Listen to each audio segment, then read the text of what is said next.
Yeah, and if you can send me the video from Yes, I will. All right, take it away. So last month, I don't know how many of you were here, but we did a little bit of meditation. So I figured we can do a little more meditation. First, I'll talk about the different kinds of meditation, then we can meditate for about 10, 15 minutes, and I can go into some more history of it. The type of meditation we did last month was called mindfulness present awareness meditation, where we would focus either on our breath or some other sensory in our environment, like either some feeling or hearing, something like that. And that's what commonly called mindfulness meditation, which you may have heard of. And one good thing about that kind of meditation is you can do it while you're walking down the street. You know, you can do it off the cushion, as they say. But there are other kinds of meditation. Each one has its own unique strengths and weaknesses, and all of them are good. Like there are other kind of meditations where you can get into a deeper concentration than you can with mindfulness meditation. There's a form of meditation called mantra meditation. You may have heard of transcendental meditation. That's where they give you a word or a short phrase. It's usually in Hindu, and it's associated with your age and gender. And you'll repeat that mantra over and over again in your head. And some people believe that the mantra, the syllables have special rhythms that are beneficial. And there are other kinds of mantra meditation where they'll give you other phrases to say, where the adherents believe that the rhythm of the phrases aid in your meditation. And in those kind, you can reach deeper states of concentration than you can with mindfulness meditation. But the mantra meditation is more difficult to do, like if you're walking down the street and so or such. There's other kinds of similar meditation that I practice in, where you will repeat a phrase over and over again in your head. I practice something called metta meditation. Metta phrases are phrases of well-being, something along the lines like, may I be happy, or may everyone be happy, may I be at ease, may everyone be healthy. And you'll repeat that over and over again in your head. And that is very beneficial, because oftentimes we'll go through our lives repeating certain phrases, and oftentimes they'll be negative. And the more times we repeat phrases in our head, it creates like neural connections in our brain that our brain will fall back on. So we'll just automatically go repeating the same phrases over and over again. And that isn't always helpful. And when you do metta meditation, you're creating new connections. So you'll hear different phrases in your head. And I've experienced that. I many times I'll hear voices in my head, running me down. But after doing metta meditation, I all of a sudden started to hear thoughts that were positive and affirming. So it does work. So I figure we can start off doing maybe 10, 15 minutes of some breath awareness, mindful meditation. You can do it with your eyes closed if you want. You don't have to close your eyes if you don't. That just focus on something in front of you. And it's best to try to stay as still as possible, but if you have an itch or something, it's okay to go ahead and scratch it. So I invite you to take a position, sitting, whatever, think you can hold for the next 10 minutes. And I'll ring a bell at the beginning of the meditation, and I'll ring a bell at the end of the meditation. I'm ringing the bell now.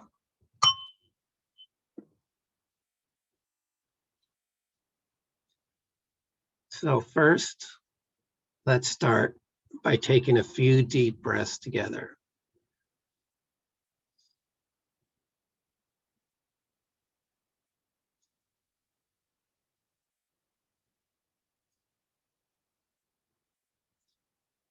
Now I want you to notice as you're breathing in and out, where you feel it as it goes into your body, whether it's through your nostrils or through your mouth, through the throat. Just notice how the breath goes into your body and where you feel it. And if you don't feel your breath, then you can feel where your feet are touching the ground. But for the next few minutes, focus on either where you feel the breath going in or whatever works for you.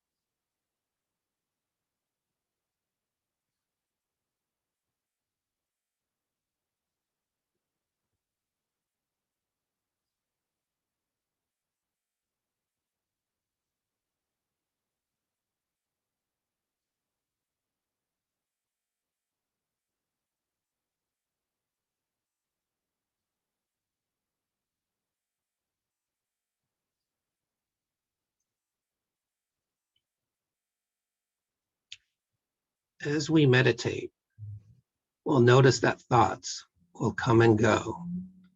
Just observe the thoughts. Imagine that the thoughts are in a bubble. And instead of being inside the bubble with the thoughts, be outside the bubble and observe the thoughts. We practice this so that in everyday life, we may have thoughts that aren't always helpful. And if we can learn to observe them rather than identifying with them, they won't have as much impact.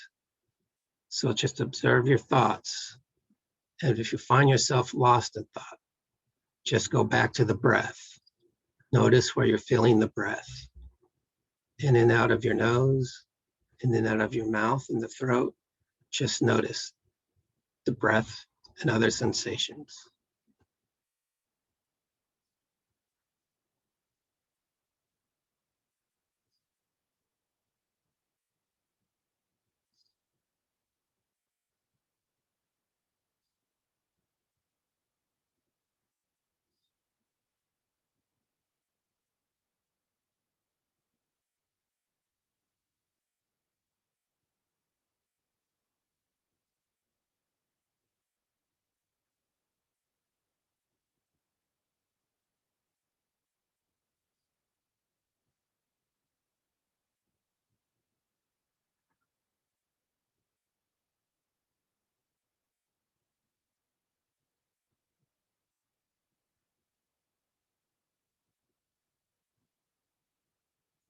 If you hear an unwanted sound in your environment, do not judge, just observe it. Do not judge yourself. You cannot do this wrong. Just do the best you can and focus on your breath. It's okay if you become distracted.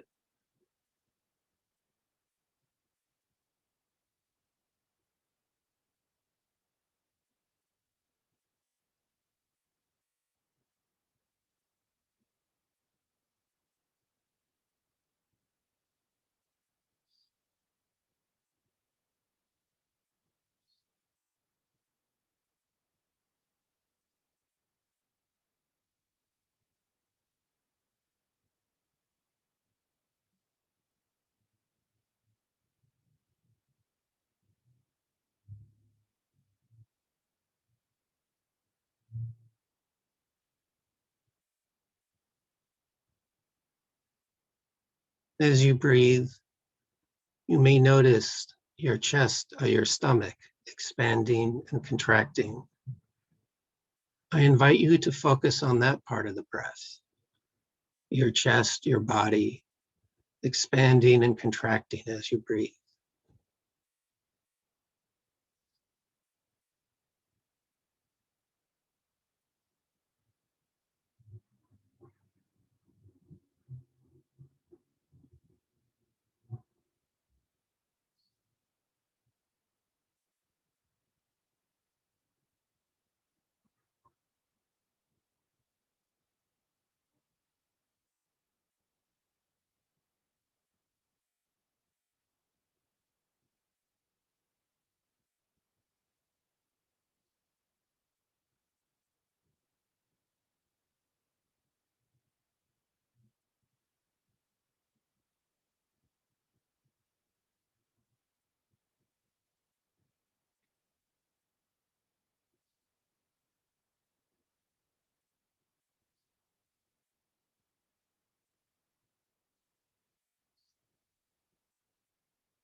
Now I invite you to try another point of focus.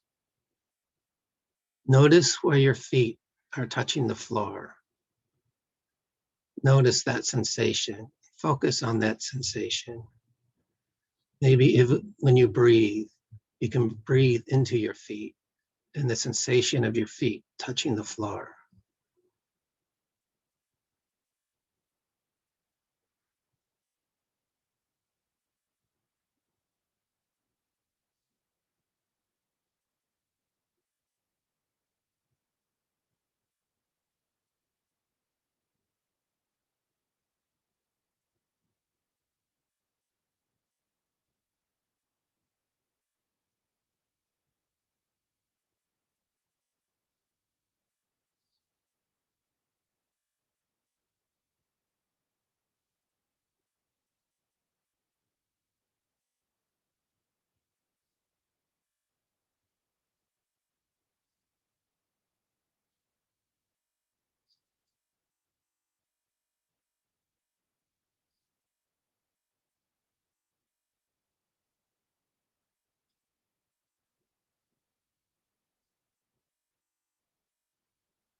Now I invite you to focus on your hands, whatever your hands are touching.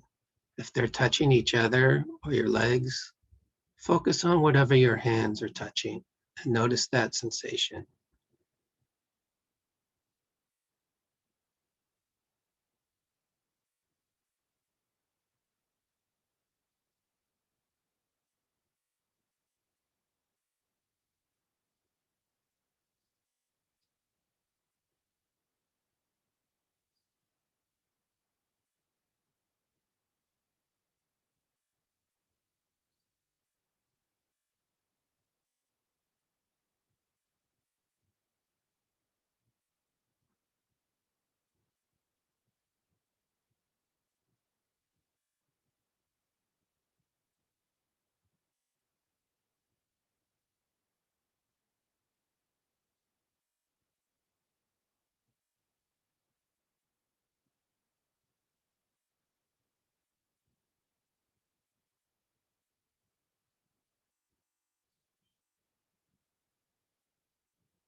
Now I invite you to focus on another sensation in your environment.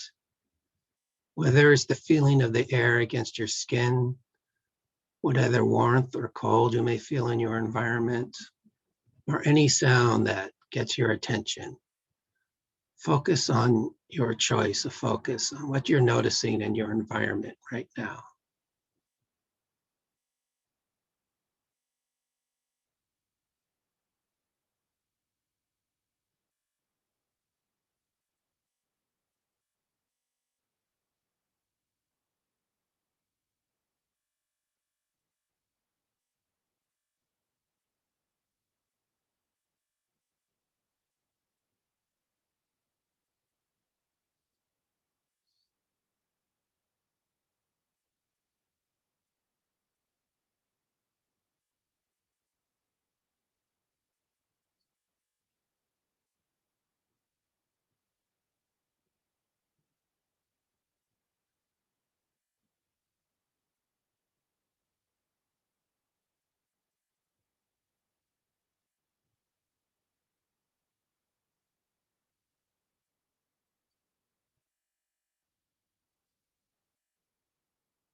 Now, as we approach the end of our meditation sit, I invite you to go back to focusing on your breath as we slowly begin to transition from an inward focus back to an outward focus.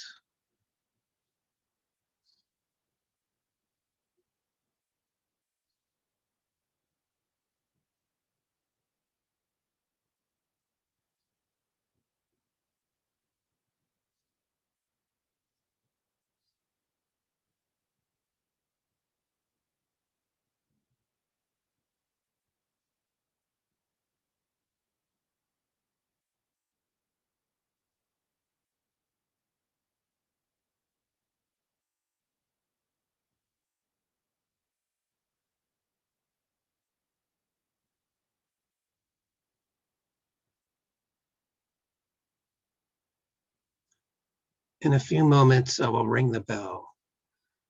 When you feel comfortable, if your eyes are closed, you can begin to slowly open your eyes and become acclimated to the outside world once again.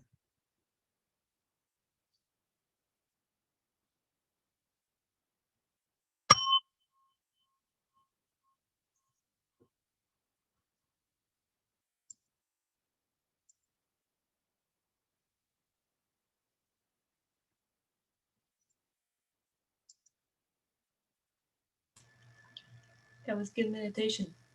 So if anyone has any questions about anything that may have come up when they're meditation, I can do my best to answer them. I guess I'll go. Why is it that when we try not to think, we can't help but think about all the things that happen to us, all the things that surround us?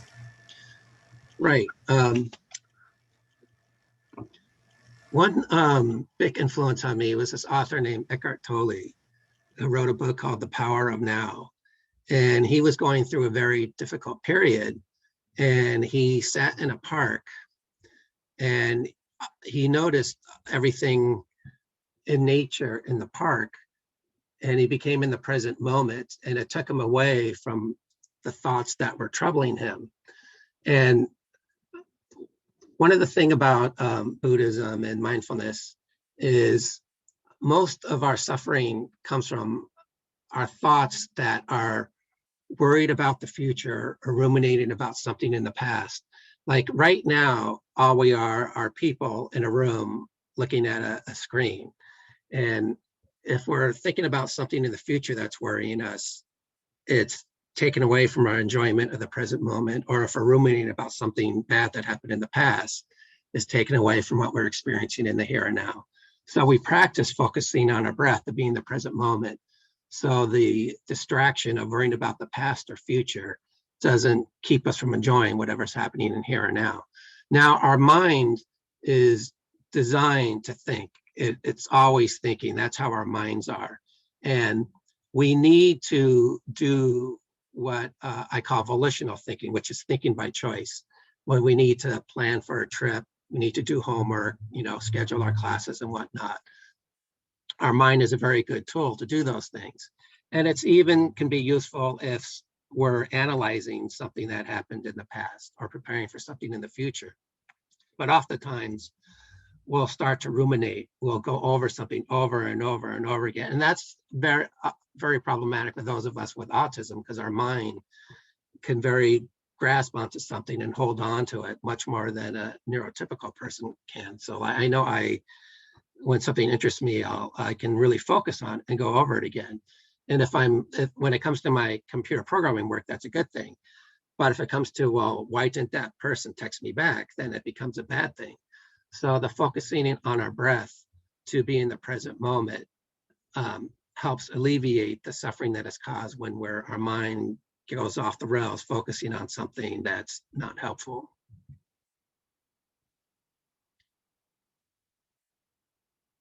That was a really good answer. Thank you. I'm going to go think hard about it now. I understand the irony in that statement. Why switch between different aspects like hands and feet? What's so special about that in particular? Well, everyone's different, and different people have different preferences. Like some people who have gone through trauma in the past, the breath isn't the best thing to be focusing on because they may have been breathing heavy during that traumatic experience. There are other places like one thing I plan to do once the lockdown is over is I want to lead meditation classes in Skid Row in Los Angeles. And there you're bombarded with could be offensive smells and sights. So that may not be the best thing to focus on. And like focusing on sounds is good because we don't have the perfect environment. I'm in Los Angeles and there's traffic, and sometimes we may hear a sound and think it's a bad thing and interference. If we learn to focus on just whatever is in our environment, then it just becomes a tool for us to help meditate on. So it's good. It's just basically versatility, you know, to have different choices, and people have different preferences. Okay.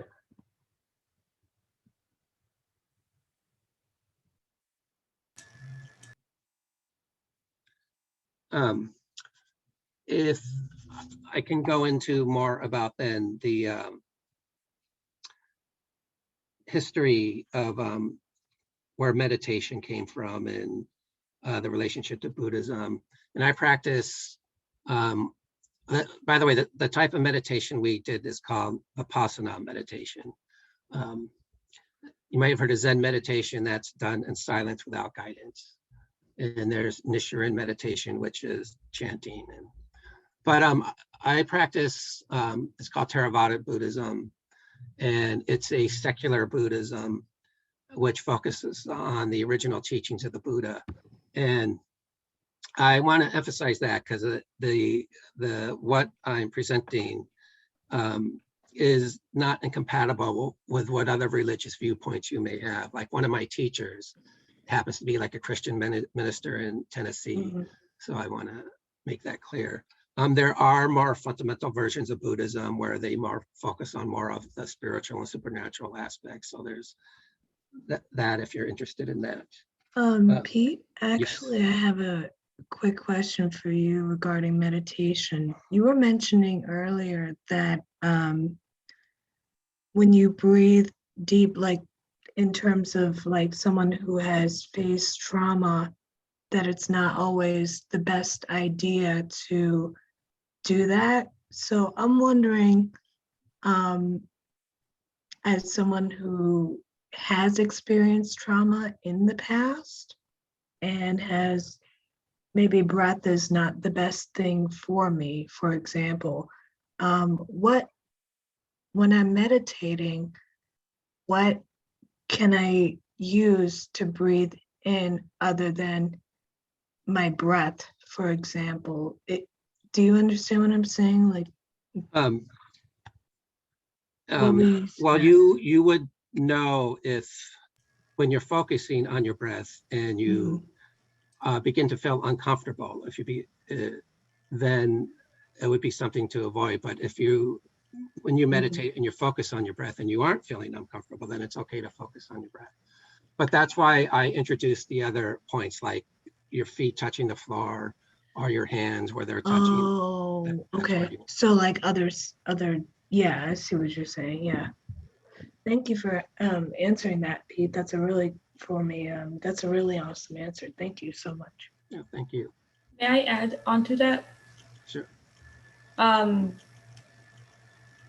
was going to say, like, I believe, like, correct me if I'm wrong, I believe, like, another reason, like, you say, like, bad experiences, bad breathing, as someone who went through trauma, when I, like, focus on my breath, I just think of all the things that happened that involves with breathing, and that is true about they could remember something bad from the past and stuff like that. Yeah, when we experience a trauma, the sensations that happen during the trauma become hardwired in the brain and they become triggered. I'm not a specialist in trauma. I have some teachers that were, but they would mention some techniques where if you do become triggered by something, to start like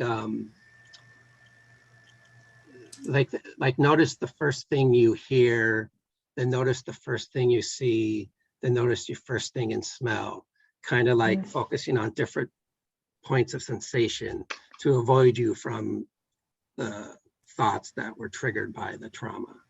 Yeah, my therapist always says focus on the now when like all that happens. Just like sit down, take a deep breath, and remind yourself where you're at. Right. Because trauma is always all about the past. Yeah. That's a good thought, Daniel. And we always have the breath. That's why we start with the breath, because it's always there with us. And Mhm. and another thing, when you focus on your breath or your hands or your whatever you're feeling, a physical sensation, one of the reasons why thoughts can be so problematic is words are stored in our brain, at different parts of the brain. And one of the parts of the brain that some words are stored in is the emotional part of the brain, because some words have an emotional association. Mhm. Like if, I don't know why this example comes to me, but if, let's take the word chair, mostly the chair is neutral, it doesn't cause emotion. But let's say someone you cared about was beaten badly with a chair, then you would have negative associations with the word chair. And when you would hear the word chair, the negative traumatic part would get stimulated. And that same thing happens with our thoughts, when thoughts go through our head. If they're emotional based thoughts and words, that'll trigger the emotional part of the brain. So when we focus on our breath or another physical sensation, it distracts our mind from focusing on the verbal thoughts and away from that, so they don't have the emotional triggering effect that they normally would have.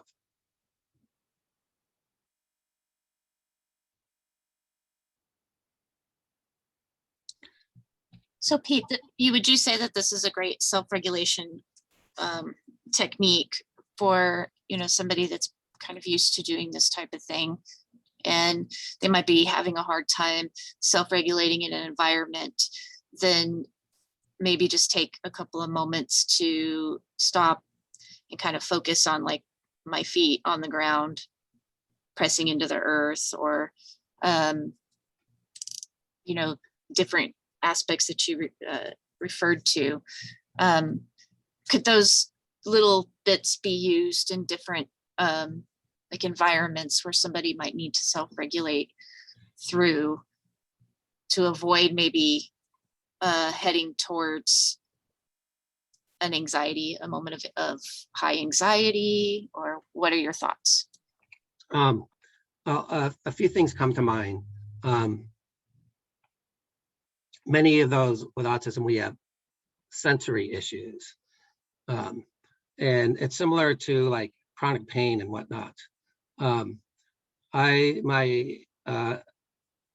teachers have taught me that, like, let's say you're feeling a particular pain in your body, instead of like avoiding it or complaining about it, examine it.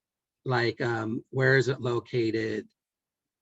Is it hot or cold? Is it throbbing, fast or slow? So observe what's going on rather than being like identified with it.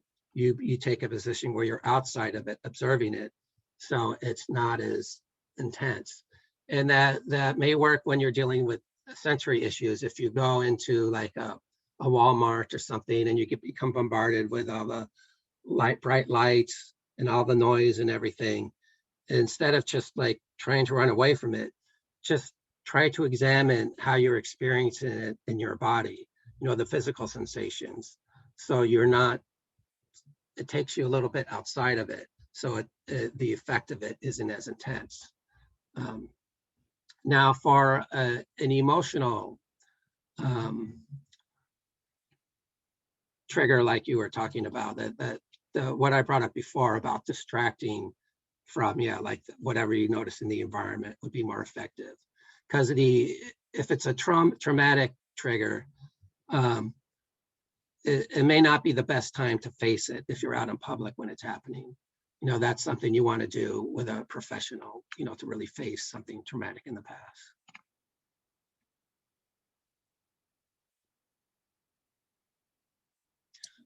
Thank you. I can go in more about then what the history of Buddhism and meditation.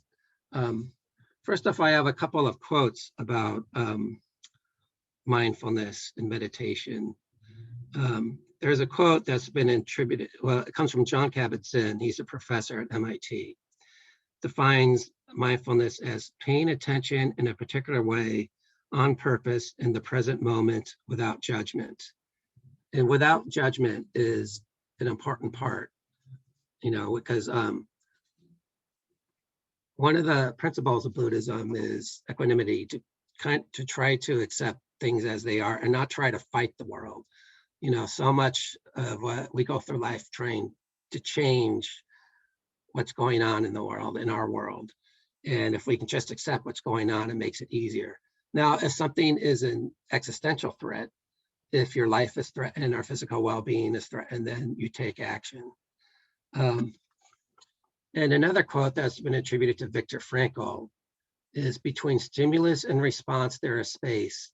And in that space is a power to choose our response. And our response lies our growth and freedom. So like we were just talking about, if you happen to be going out in Walmart or somewhere, and all of a sudden you find yourself overwhelmed by sensory overstimulation or some traumatic trigger, the more you meditate, the more you learn to observe your thoughts by observing your breath. It kind of gives you, when you start to see the trigger, you have a moment to observe it, so you don't have to become possessed by it. Like I've noticed it in myself, like I do computer programming, and sometimes I'll make a mistake in my computer programming and I'll ruin a couple hours of work. And when I discover that, I'll get really angry, and I'll get so angry that I'll have a meltdown. I'll get really tensed and I'll have to go lie down afterwards. But when I started meditating, when I would make a mistake and I would start to get really tense, I now can observe it and mitigate it. And most of the time now it doesn't happen. It still does occasionally, but it's not like it used to. So let me go into the different types of Buddhism. There are three major branches of Buddhism. Like I said, I practice what's called Theravada Buddhism, which is based upon the original teachings of the Buddha. And then there is a Buddhism called Mahayana, which is actually the largest one, which is based upon other teachers who came after the Buddha and added their own lessons to the Buddha's original teachings. And there's something called Vajrayana, which is what the Dalai Lama is part of. That's not the biggest one, but it's the most famous one. So Theravada Buddhism is associated with Thailand, and there were many American spiritualists from the 60s, like Ram Dass, Jack Kornfield, who went to Asia and came back in the 60s and spread that form of Buddhism. And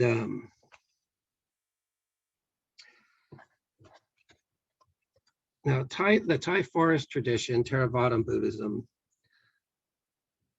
teaches that we must first cultivate concentration through jhana practice before developing wisdom and insight. Without calming the mind, we cannot achieve true insight and liberation. Now this brings up an interesting discussion. There's mindfulness has become very, very popular. There are many mindfulness centers, and there's a debate within the mindfulness community. There's something that is derogatorily called McMindfulness, and that's like meditation and mindfulness without the wisdom and insight.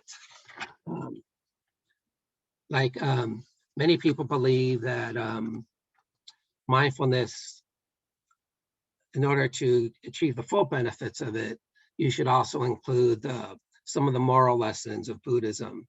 Because if you are living a life which has moral complications, when you meditate and you're alone with your thoughts, the stuff that you may feel guilty about is going to come up when you meditate.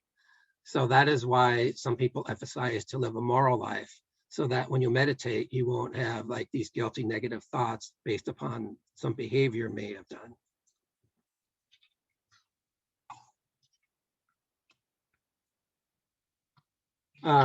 This is also called insight meditation. There are like, I noticed there's an insight meditation center in Austin, which will practice the type of meditation in Buddhism, which I'm going into.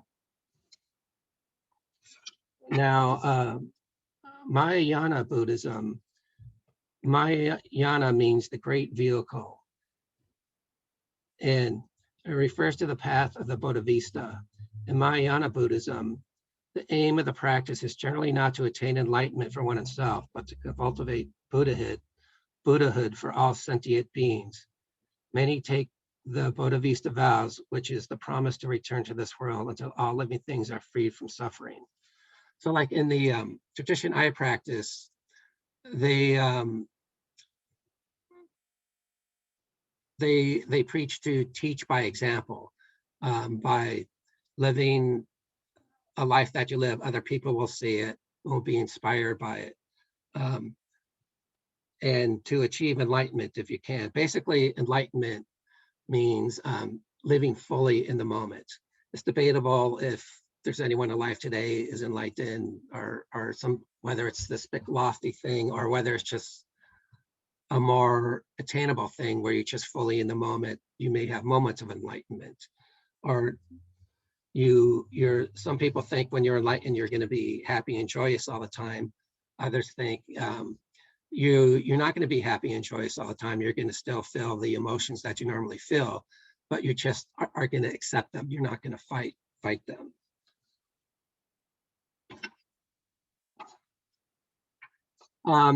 You may have heard of Zen Buddhism.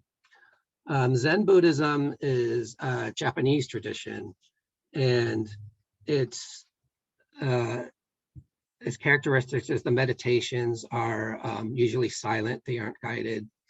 And the teachings are more, they're stories called koans, where it'll be a story that the meaning isn't obvious, but if you contemplate it long enough, then the meaning will become more clear.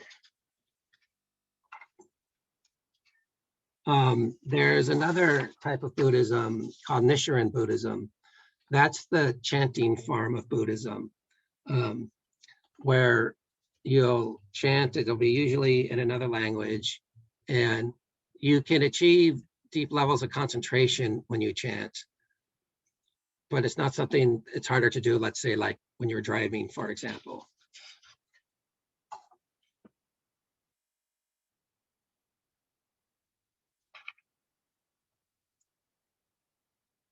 Now, now let me tell you a little bit of history about the Buddha. The Buddha was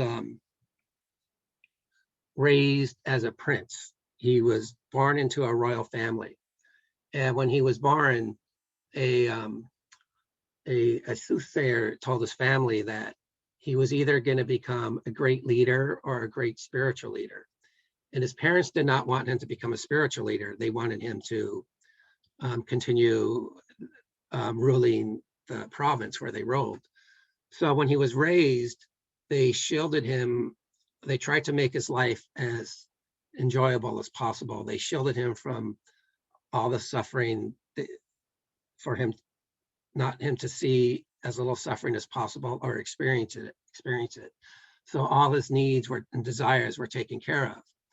So he was kind of raised in the most validating way as possible. He was raised in a way where he never questioned his worthiness to exist. And I know some of us with autism, I know myself, when I grew up, I questioned my worthiness to exist all the time from all the friction of trying to live in a neurotypical world. So my goal isn't really to attain enlightenment, but just to attain to where the Buddha started from. But the Buddha was raised in that manner. And when he got older, he got curious about the outside world, and he snuck out of the compound where he lived. And he saw suffering in the world. He saw people who were ill. He saw people who were old. He saw people who were dying. He saw dead bodies. And he was shielded from all that before. And he realized that the world contained suffering that he was unaware of. So he dedicated his life to figuring out why people suffer and how it could be alleviated. And what he figured out was that most people suffering is caused by attachment to their thoughts, by wanting things to be a different way. And he came up with something called the Four Noble Truths. Now, at the time, the Buddha lived about 500 BC, and at that time, doctors and spiritualists would present things in these 4 questions. And so the Buddha came up with these Four Noble Truths. And they are, and he used the term dukkha in life. And dukkha, the original language is Pali, and it's been translated many times as suffering, but that's not necessarily the best translation. Dukkha refers to a cart that you're riding upon, and if one of the wheels are out of alignment, it's a bumpy ride. So that's kind of like what life is going to be, a bumpy ride, is pretty much what it's saying. And the origin of suffering is attachment to wanting things to be different, wanting something, the right career, the right partner, the right relationship, to want to live in the right city, thinking that you need this other thing in your life, attachment, this belief that you need that, or this other thing should be out of my life and then I'll be happy. And the third noble truth is the cessation of suffering is attainable. And the fourth noble truth is suffering can cease by following the Eightfold Path. And this is the Eightfold Path. Live your life with right view, right intention, right speech, right action, right livelihood, right effort, right mindfulness, and right concentration. Now, each of these 8 things could be its own like half-hour lecture, but I'll go into them a little bit. Like right view, like when I was doing my meltdown from my computer programming, I asked myself, well, what am I attached here that's causing me to have this meltdown? And I thought about it, and I came to the conclusion that one of the things that I really value is free time. I'm self-employed, and I don't want to make as much money as possible. I would rather make just as much to pay my bills than have my free time. So when I screwed up my program and I had to rerun the program and it would take away out of my free time, it upset me very much because I was attached to the free time. So that's an example of right view, of like looking at whatever is causing you the trauma from various angles and see what can be done to alleviate it. Right intention, like intention, it's basically altruistic intentions versus selfish intentions. Like sometimes if I think I want to reach out to this person, am I doing it because I have some need that I want from them? Or am I doing it because I think I have something to offer them that may make their life better? And also intentions, behavior in ways that brings people together is good intention. Behavior in ways that makes people separate is not good intention. Right speech is basically before you say something, ask yourself, is it true? Is it kind? Is it the right time? Is it helpful? Right action, again, that ties into the same as right intention. Like, what are your motivations? Is it positive?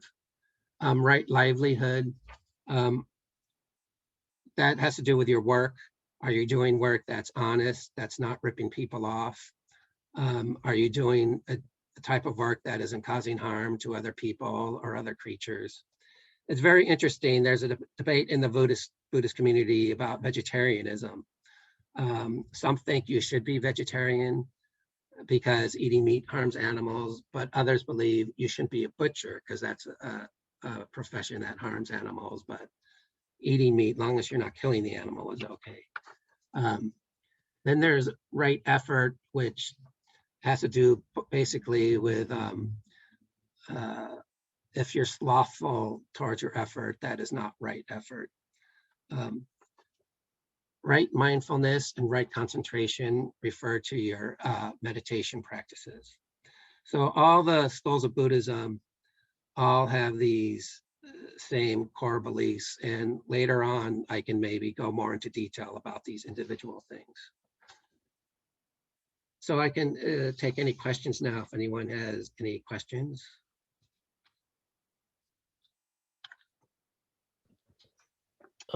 Here's one. Why do you personally focus on the type of Buddhism that you do and not the other two you mentioned? Basically, that was the one I was introduced to. How I discovered it, I was about 8 years ago, a therapist told me to get out of the house 3 times a week. So there's a yoga center down the street I started to go to. And then on my Facebook feed, I saw this thing that said Dharma punks. And I had never seen those 2 words together before. I heard the word Dharma and I know the word punks.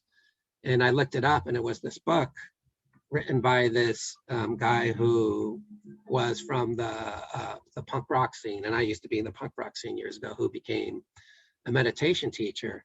And it turned out he had 2 centers in Los Angeles called Against the Stream Buddhist Meditation Society.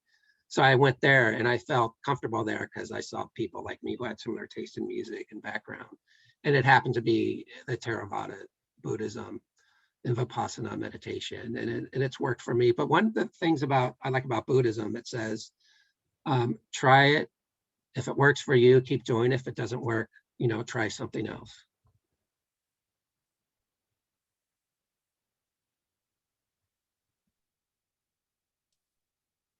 So there's a lot of core beliefs within those, each one that you described.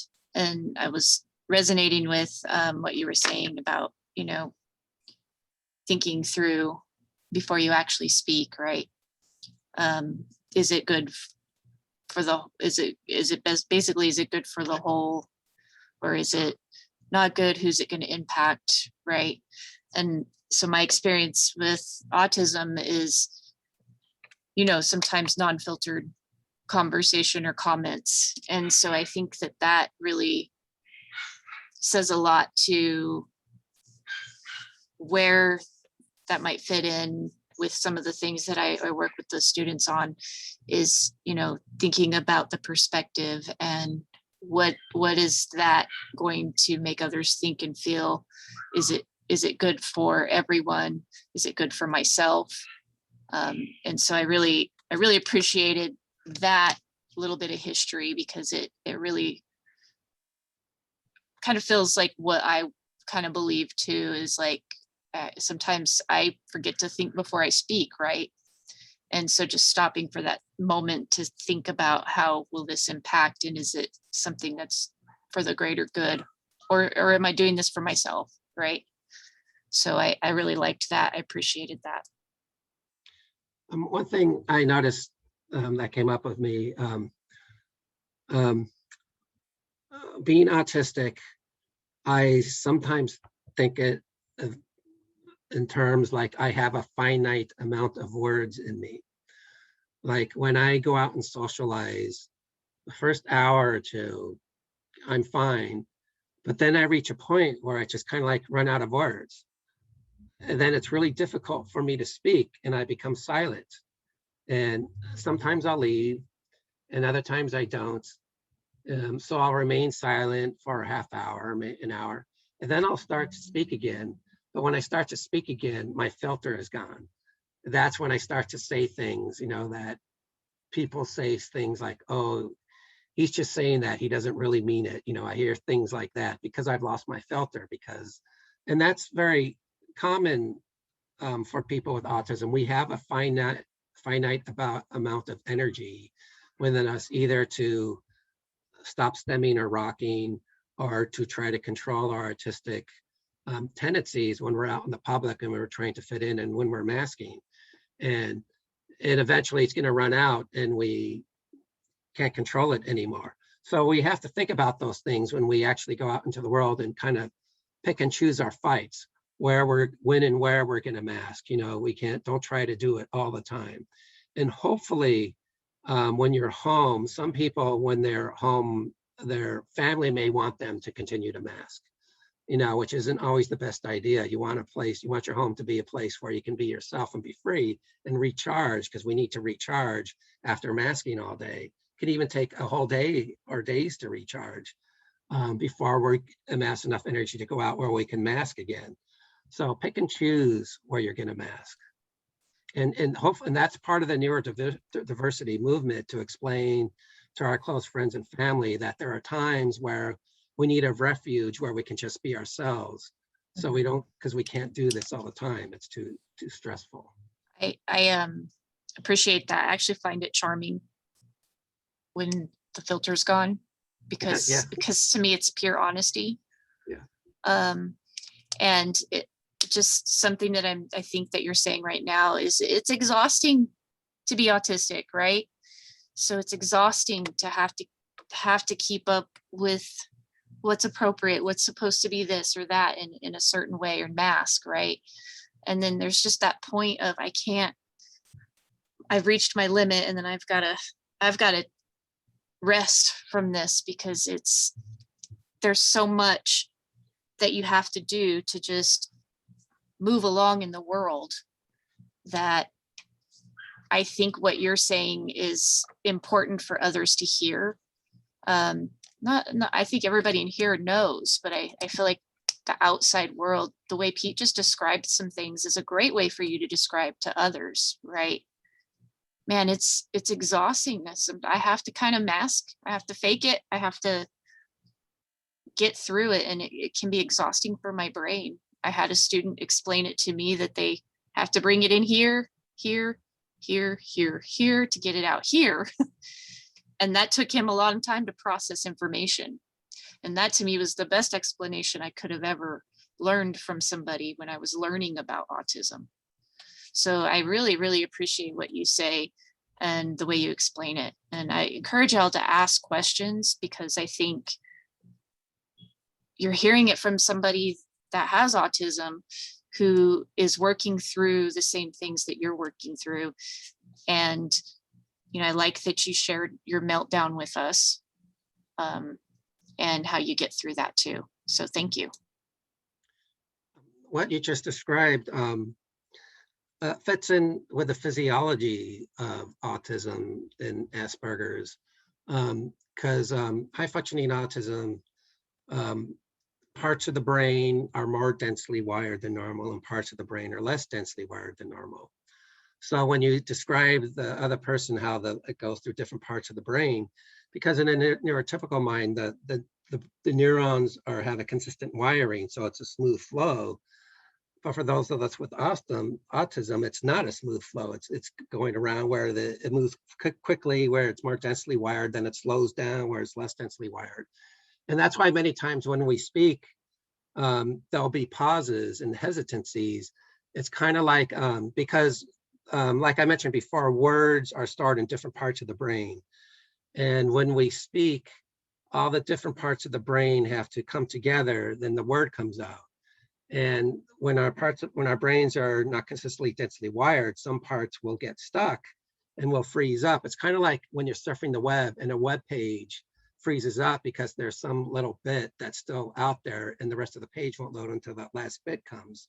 That's kind of like how it is when we're speaking. We'll freeze up, and then the missing part will then reach, and then we'll speak. Iva, where are you at? Where are you at, girl? Iva. Yeah. Does that sound familiar to you? What Pete just described?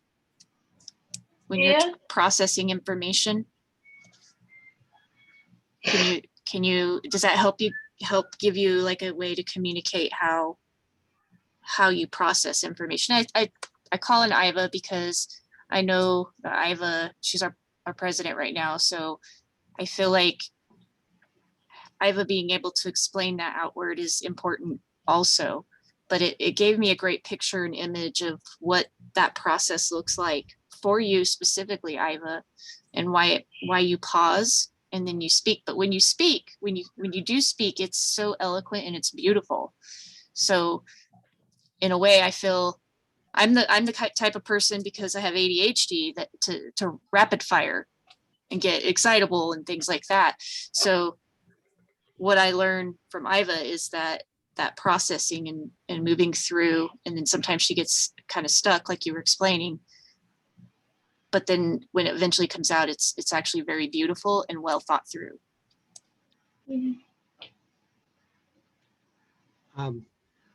One thing that comes up, I recently had my, a few months ago, my official autism diagnosis.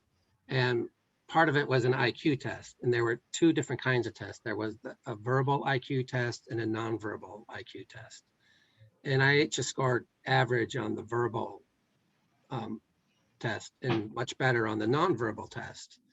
And that's a sign of autism when you have that wide discrepancy between the verbal and the nonverbal. And humanity in general, I notice, tends to judge people by how eloquent they are, by how well they can speak, because that's true for most people. If they can speak really well, that's a sign of high intelligence. But for autistic people, that's not the case. We can be very intelligent, but be very hampered in our speaking ability because of just how our brains are wired. So people will have false impressions about us based upon by how we speak. So that's just something to be aware of. And another thing for the neurotypical movement to help educate people about. It's a great point. I like that you brought that up, because one thing that I tell all of you is that, and you kind of slipped up and said it when you were like by accident, but I found it endearing because you said awesome or awesome, but you were trying to say autism and it sounded like awesome, right? And that's what I think. I think the brain, autistic brain, is awesome. And there is so much knowledge and ability in there that it could make a neurotypical person jealous because of how amazing y'all are on your skills and your special skills, right? So I find it amazing, and I just am excited about what you're talking about, because I feel like it's really cool to hear in the voice and the way you're speaking about it. Does anybody else have questions before we keep moving on?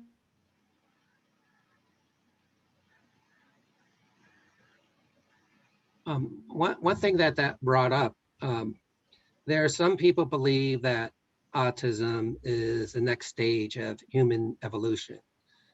I'm not sure I agree with that, but autism has always been part of humanity. In fact, there's even evidence of it in primates. I saw a show on Jane Goodall, who's works with chimpanzees, and she was talking about how in troops, chimpanzee groups, sometimes you'll see this one chimpanzee who's more alert than all the other chimpanzees. You know, it's much more noticeable of all the sights and sounds going on in the environment. And that chimpanzee is the first to notice danger and warns all the other chimps when danger's around. But because that chimpanzee is always on constant alert, it shuts down. There are times it shuts down, it just has to like curl up in a ball and recharge. So that's kind of like an autistic chimpanzee. And it makes sense that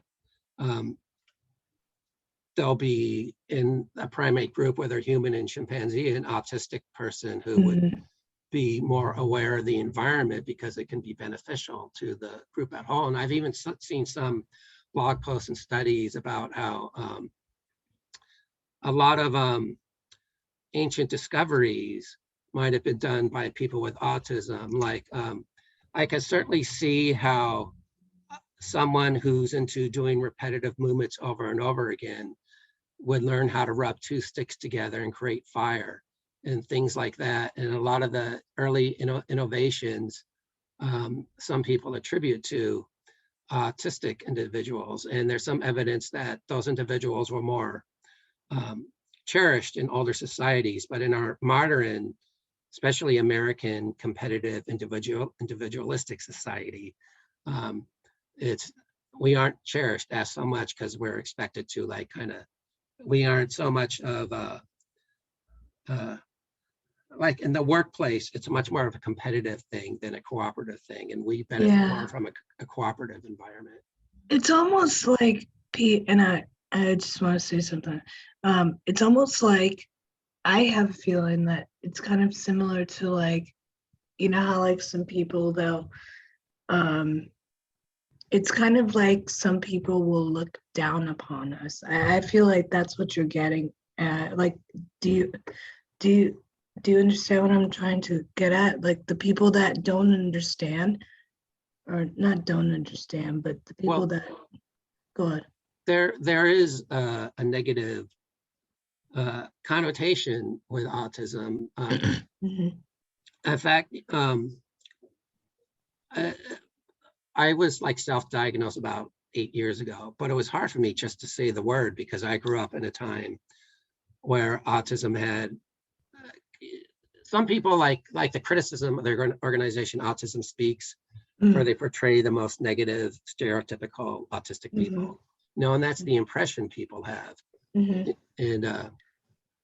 that's why, you know, I welcome the whole neurodiversity movement, you know, that there's varying, you know, I understand though that people who have what's now called autism level 3, nonverbal children with nonverbal autism have great struggles. And I can see why it'd be confusing when people get mixed messages of high functioning autism versus nonverbal autism. But, you know, the reality is everyone with autism has challenges, you know, and we can't just ignore, you know, everyone's challenges. I would say, I'm sorry, Siegel. I would say that individuals that are considered, and I'm not sure what the term is being used now, we're high functioning, and, you know, I think the world's getting away from that. But I'm not sure how to put it right now, but from my experience working with individuals, autistic individuals that are considered higher functioning are the ones that are getting lost, right? And suffering the most because it is hidden and the masking is there. And when the autism rears up and it impacts significantly.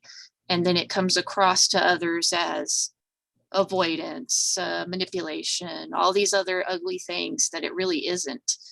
And so I've spent a lot of time on job sites with students and people explaining that in the workplace. And, you know, hey, when it comes, well, they don't look autistic, you know, and it's like, well, it's,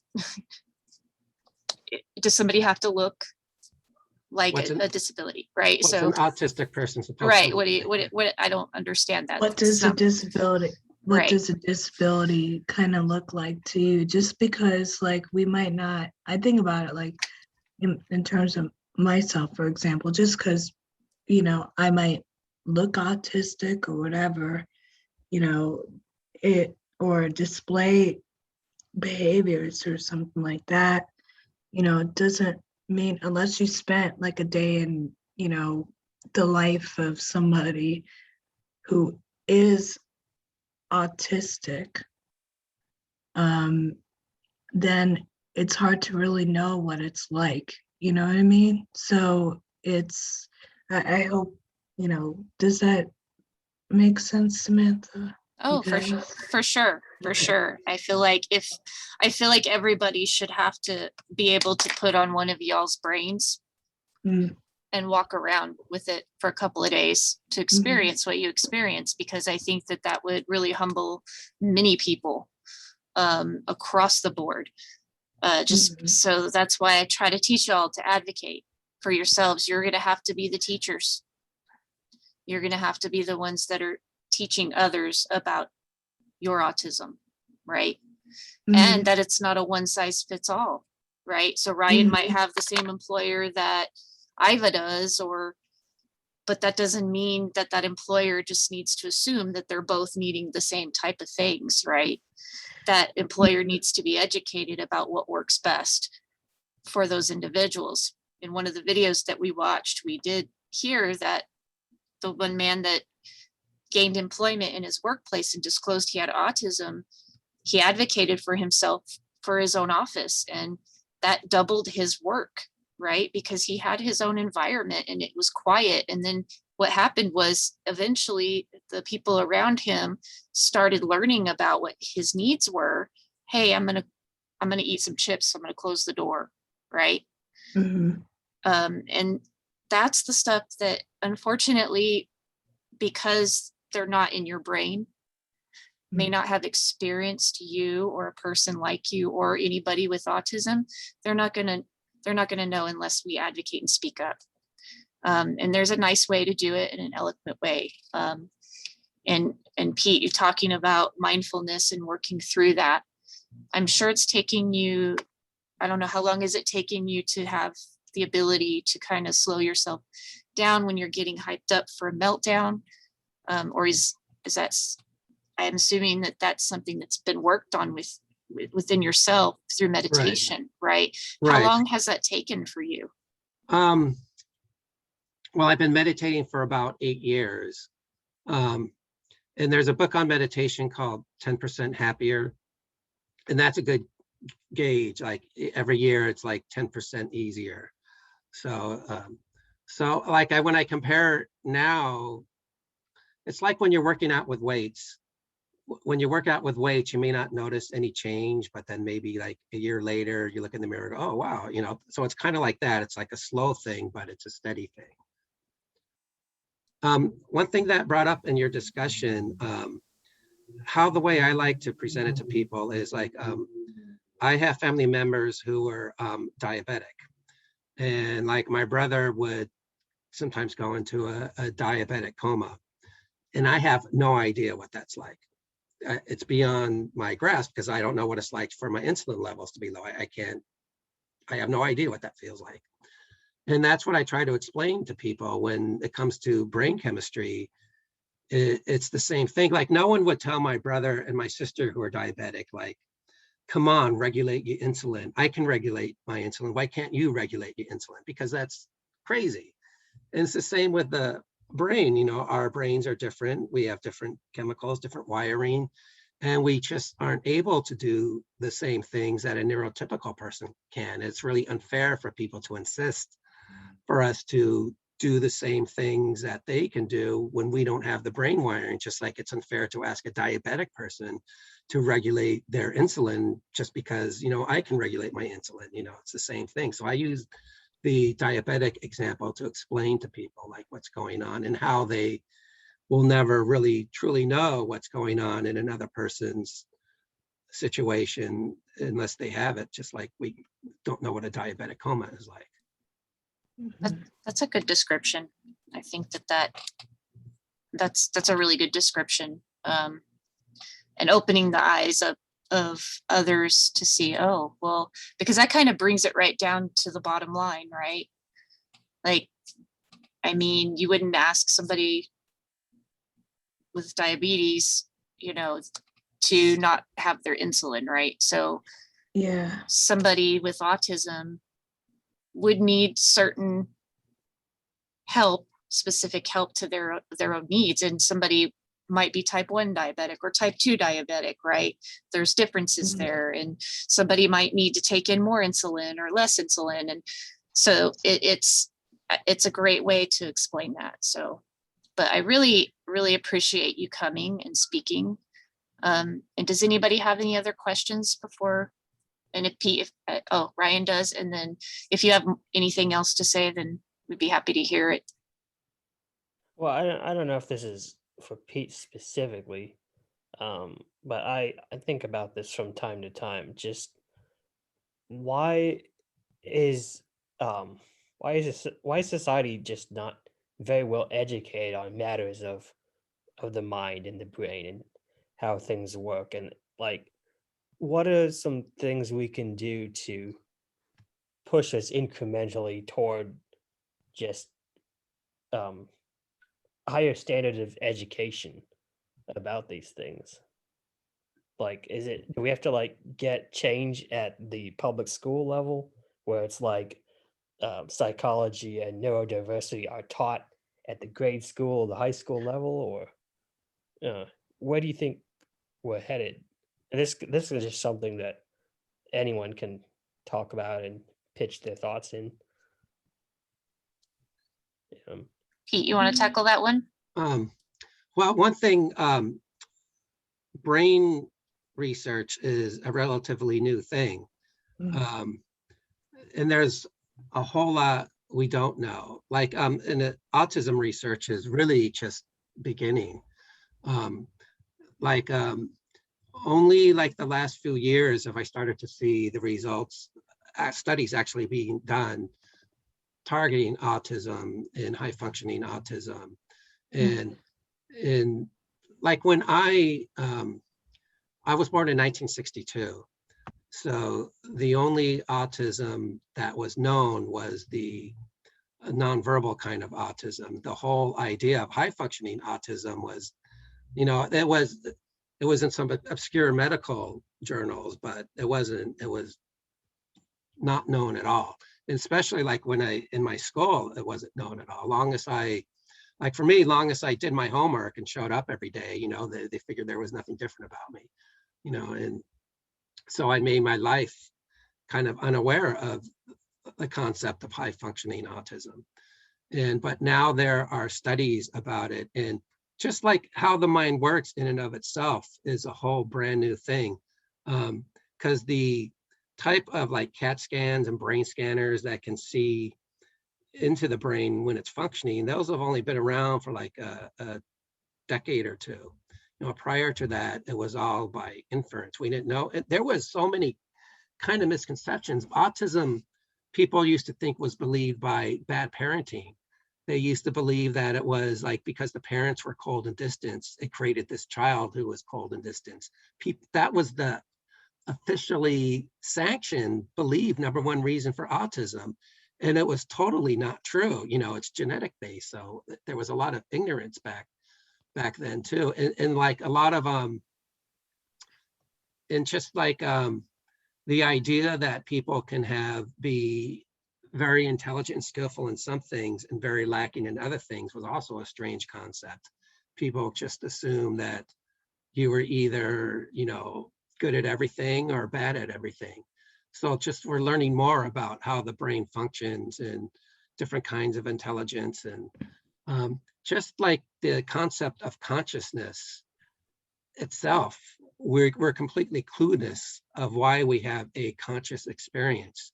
And we're a long way of just trying to figure that out. So only in the this is a very humbling thing I learned. I was talking about the chimpanzees, and some people believe that autism may be a next step in human evolution. Some people were curious about if we enlarge the brain, would it become smarter? And what they discovered that if you made the human brain bigger, the distances between the different parts of the brain that communicated would be farther apart. And it would take longer for the different parts of the brain to communicate with each other. So the brain would not be as smart. So they found, it turns out that the size of the human brain is the optimal size for the maximum amount of neurons and the speed at which they communicate to be the most efficient. And that's very humbling that the human brain is like as smart as it's going to get. But like autism, where you like make different parts of the brain more densely wired, but it comes at the expense of other parts, that's kind of like the only way you can amplify certain skills, but it becomes at the expense of harming other skills. So it may, I wouldn't call it the next step of human evolution, because that has to do with reproductive success. But there's a reason why nature regularly causes mutations, because some of these mutations may be beneficial for the species as a whole, but sometimes they're not. And with autism, you may get lucky and have a part of the brain that's more densely wired that may be beneficial, or you may not, and you may end up, like getting sensory overload, but that's what nature does. And That's we're it. just That's discovering these interesting, things. Pete, that you brought that up, because in one of my final projects for my bachelor's degree, I did a presentation and research study on what causes autism, right? And back then, this was, I was basically doing a paper that was like, it's not caused from shots or immunizations. Right. It's caused from genetics. So I did a whole presentation on this, right? And what I found was that there was some findings that the autistic brain has more white matter, and the brainstem is longer. And so when you're saying that the brain is the size that it is for the capacity of the neurons to fire and things like that, right? That might make sense in some of the research I found, which was a long time ago. Like, yeah, I got my bachelor's like quite a while back because I'm old and whatnot. But I what you're saying excites me, because I was like, wow, like I read about that and did research on that like a long time ago. It was very, very tip of the iceberg when people were questioning the whole movement of shots cause autism, right? And so then I was like, well, I'm doing a paper on that, because that to me, I don't believe that. So I need to find this out for myself, right? And then I had like images of the genetic pieces that were they were showing up in the genetic codes and things like that, right? And it was at the very, very, very, very beginning, before I think they claimed that at some point in the future they would be able to tell if a child in utero would be born with autism, right? I don't think we're quite there yet, but I don't know, that excited me, because I'm like, what you just said made sense to what I researched. But I don't know if you've ever heard that, like if you ever heard that the autistic brain is supposed to have more white matter on it and the brainstem is longer. I don't know if that's something you have ever seen or heard research on. The one thing I've heard relating to that is that the wiring between the left and right spheres of the brain, in an autistic brain, it's more densely wired, the two halves. And I notice it in myself. I have something that I call phantom pain. Like if I get, like when I got my COVID shot, I got it in one arm, and then I started feeling it in my left arm driving home, and I didn't feel it in my right arm.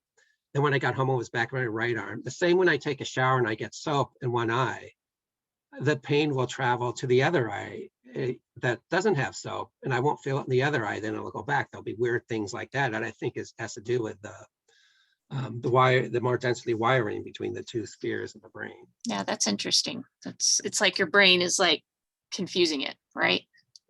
It's For like, you? yeah, going back and Yeah, forth. Yeah. right. And that's why there's a greater rate, I think it's called synesthesia, where the senses become connected, where you'll hear a sound, but you'll also see a color associated with that sound. That there'll be extra wiring between the senses. So one sense will get stimulated when one is stimulated, and that's more common amongst autistic individuals. Well, I'm enjoying this conversation immensely. And I don't know if everybody else is, but to me, it's pretty amazing to hear. And I love to hear like your own experience and what you experience, because what that does is it helps me grow as well. And I think it helps all of us grow. And I don't know if anybody can relate to like what Pete's saying, if the left, the right, you feel pain in where pain should be, it's on the other side, or what's happening. Yeah. So if you want to share, I think it'd be a good time for all of us to open up and share some experiences, and maybe do it for maybe we have about 5-10 more minutes, and then y'all can play your game. So go for it. Let's see. I mean, I kind of understand a little bit of what Pete is saying. Like, for example, I did something to my eye, and sometimes I will have like if I get soap in there or whatever, I try to take it out, it's already in there, but I'm like, man, the other eye is hurting my right. But yeah, that's my experience. My other question actually for Pete, I remember you were talking about earlier how the like you were saying something about the brain in the mouth or something. Or no, it was making the brain bigger, right?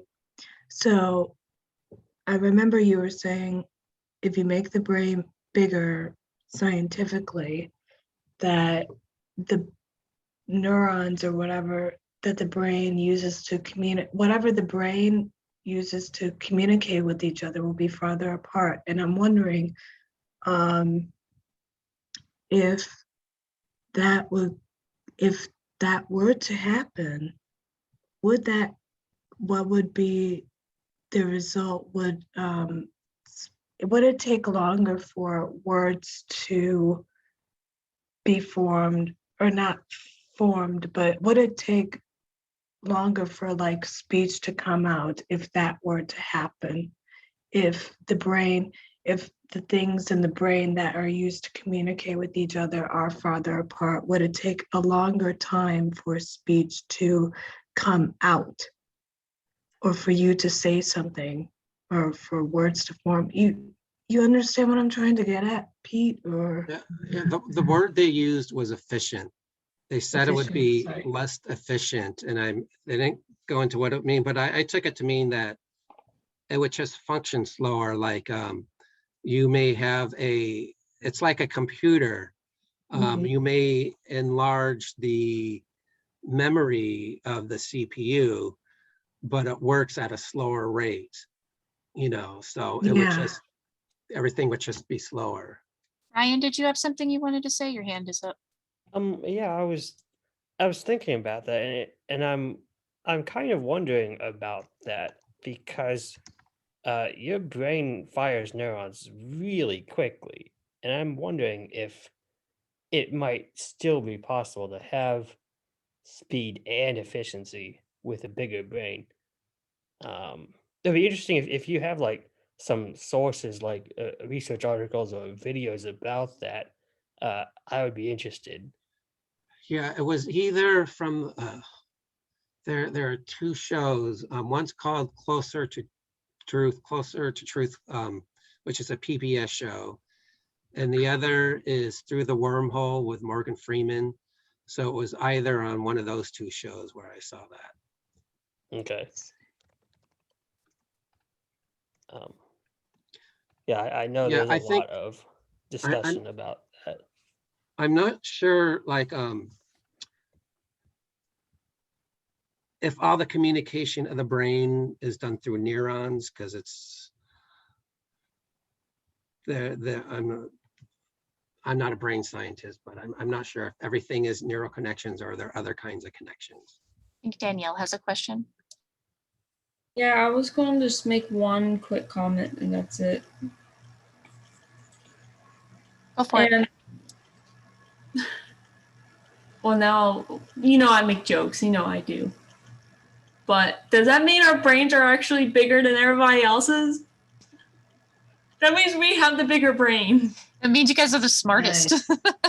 Yeah. It's a That's compliment. their logic. So that means we're smarter than them. And Pete, she jokes a lot, but yeah, I mean, Well, sorry, I was Buddhism, holding that in so hard. let Pete answer. Hold on. What? Buddhism tells us not to compare ourselves to each other. So that's There you go. So I thank you so much, Pete. Did anybody else have any quick questions before we move on? I think I found the show that you're talking about, Pete. I found the episode. I don't know if this makes sense or not, but it's season 7. Is it called Can We All Become Geniuses? Is that it? It could be. There's like several seasons, so I don't have them all remembered, but I'm sure it'll be That's worth okay. watching no matter what they cover. Well, Pete's Yeah, gonna be back next month, right, Pete? Yes. Okay. So let's do this. If y'all have like topics or anything that you're, Yeah, you that know, would be great. Yeah, Yeah. Pete, I'm sure Pete could use some help with what we want to know more about, what we want to learn about. I think that would help him with, you know, fine tuning with what he's talking to us about. But I think I think you're just amazing, and just speaking to us and doing so monthly is pretty awesome. So thank you. Wait, Ryan has hand up. Miles has his hand up. Everybody's got their hands up now. Okay. I'm not sure who was first, but let's go with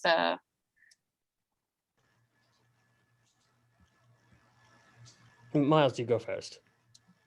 oh, so polite. Miles, you go first. Okay, thank you. Yeah, well, I was wondering, like maybe when next time you come, Pete, maybe you could like go deeper in depth of like those the 8 rights. The Noble Eightfold Path. Yes. Yeah, That's a good idea. Yeah, like that's with the like right intention, right action, right speech. Yeah, I'd like to learn more about those, and like get more in depth to those, because those sounded really interesting.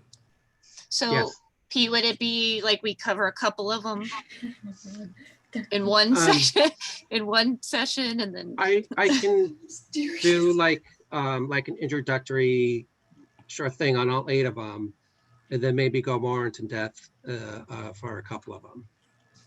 okay, that way we're not, that way if they have questions and they want to dive it a little further into it with you, Yeah. they can, so that we're not like missing conversation, because I'd like to have them have conversation with you specifically about those. And then I think Ryan, you're next, and then Siegel, you're after Ryan. Yeah, I had a thought about something that'd be interesting to look more into. I was watching a YouTube video about gene editing and the implications that come with it, and where that might be going in the future. That's just something that might be an interesting topic to look at in a future meeting, and maybe watch a video about it or something. Yeah, and I also heard of this drug that's used to treat certain brain conditions, but it can decrease the density of the neural wiring in the brain. And it was thought about maybe a treatment for autism, but I think that's like playing with fire, because who knows what you're going to take away. And, you know, I can see maybe if someone is so overwhelmed by sensory overload that they can't function, that may be helpful. But there are things that, and there's, and meditation and some types of electronic brain stimulation can also cause neurons to connect, which may help in the parts of the brain are less densely wired. But it's so hard to predict what's going to happen, you know. And the ultimate goal is to accept ourselves as we are, and for society to accept us as we are. Well, I accept y'all. You accept me too. You have to. You're stuck with me. I know when my son was first diagnosed, they did one of those tests on him, and they said that his brain was misfiring, right? So that's kind of how my first steps into the neurological side of things was watching him do that non-sleep test or whatever. They keep him up. I had to keep him up all night, and it was a nightmare. But then it was pretty interesting to learn that his brain was actually misfiring, like in the emotional side, the emotional part of the brain. Siegel, you had one more comment, and then I'm going to let y'all move on to the games. Yeah, this is my comment. Actually, it's a question for Pete. I know everybody was kind of saying, you know, what they wanted to look into and stuff like that with you. And I would like to know, what I would like to look into with you, actually. You were mentioning about your diagnosis with autism and stuff like that back when there was no, what do you call it? No diagnosis or something like that. Or not no diagnosis, but they thought of autism is something else, Right. right? No high functioning autism really Yeah. wasn't recognized. That's what it, and I would like to know, not like your medical history or anything like that. I'm not like gonna ask you that stuff, but I just want to know like what it was like back then for you, how you felt being diagnosed with autism in like the year you were born or something like that, and how did Yeah. that feel for you? Because I don't know. I was born like a couple of years later, like 30 something years later, so I don't know your experience, but I would like to learn about your experience a little bit more. And you want to know about that like in a future session, is that Right. right? Yeah. So Yes, Pete, yeah. correct me if I'm wrong, but problem. you just recently got diagnosed with Yeah, autism officially, right? Right. I was about 8 years ago, a therapist suggested I may be autistic. And I had looked at it before, and I looked on Wikipedia, and they had like 8 characteristics, and I had like 6 of them. And the 2 I didn't have, I thought, well, I don't have those 2, so I must not be completely autistic. But then I started reading blogs by autistic people. When I read it, I go, I could have written this. Their life was my life. So that was really the eye opener. And yeah, and a few months ago, I called, I remember like 5 years ago, I called the place for official diagnosis, and they quoted me $8,000. What? And $5,000 was the typical price that time. But Okay. Grasp, the organization at Grasp, started doing it for $750. So a few months ago, I went with them and got the official. And where was that? Because I always have students that want that need to know where they can get an official. It's grasp.org. Okay. grasp.org. Grasp. Oh, Okay. They're Awesome. an autistic support organization. That's nice. Okay. I'll look into that because I have some students that there need you to are. be, yeah. Okay, well, thank you for having me, and I Thank hope you, you Pete. enjoy your games. Appreciate you. You can stay if you want. Thank You're you, welcome to Pete. stay That and was play with them. awesome. Yeah, Danielle's Right. going to run the games, and I really appreciate you. I And just we'll want have to you. make one quick comment. Oh. To everyone. Don't do what I did. Don't just chow down a whole freaking can of pickled peppers. Because now, don't do that. Who's that strange man behind you? That strange man is Austin. Look, it's Austin. Everybody say hi, Austin. Hey, Austin. Hey, How you Austin. doing? He's ignoring us. Austin Hi. and Austin. Austin's not in Austin anymore. Uh-oh.